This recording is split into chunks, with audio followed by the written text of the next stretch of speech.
मेरी माँ पर सबसे अच्छा निबंध कैसे लिखें? चलिए आपको बताते हैं। इसके लिए सबसे पहले रूपरेखा लिखेंगे। रूपरेखा में प्रस्तावना, दूसरा मेरी माँ कैसी है, माँ क्या करती है, मेरी माँ के गुण और उपसंहार। पहली हेडिंग डालेंगे प्रस्तावना और लिखेंगे दुनिया में माँ का रिश्ता सबसे प्यारा और महत्वपूर्ण होता है। मेरी माँ मेरे लिए भगवान का दिया हुआ सबसे अनमोल उपहार हैं।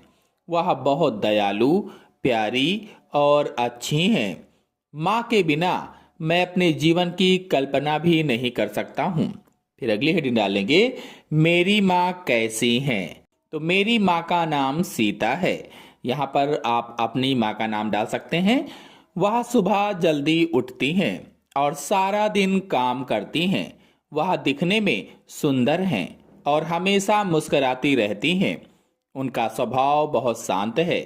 वह हमारी भलाई के लिए कभी कभी थोड़ी सख्त भी बन जाती हैं। फिर अगली हेडिंग डालेंगे माँ क्या करती हैं। तो मेरी माँ हमारे घर की रानी हैं। वह रोज हमारे लिए स्वादिष्ट खाना बनाती हैं।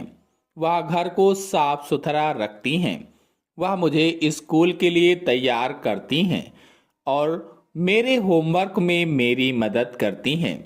वह मेरे पिताजी और परिवार के सभी सदस्यों का ध्यान रखती हैं। जब मैं बीमार होता हूँ तो वह रात भर जाग कर मेरी देखभाल करती हैं। फिर अगली हेडिंग डालेंगे मेरी माँ के गुण। मेरी माँ में बहुत अच्छे गुण हैं। वह हमेशा सच बोलती हैं और मुझे भी सच बोलने की सीख देती हैं। वह मुझे मेहनत करने और अच्छे अंक लाने के लिए प्रोत्साहित करती हैं।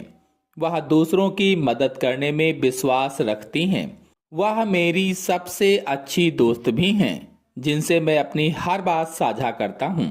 फिर अंतिम हेडिंग डालेंगे उपसंहार और लिखेंगे मेरी माँ महान हैं।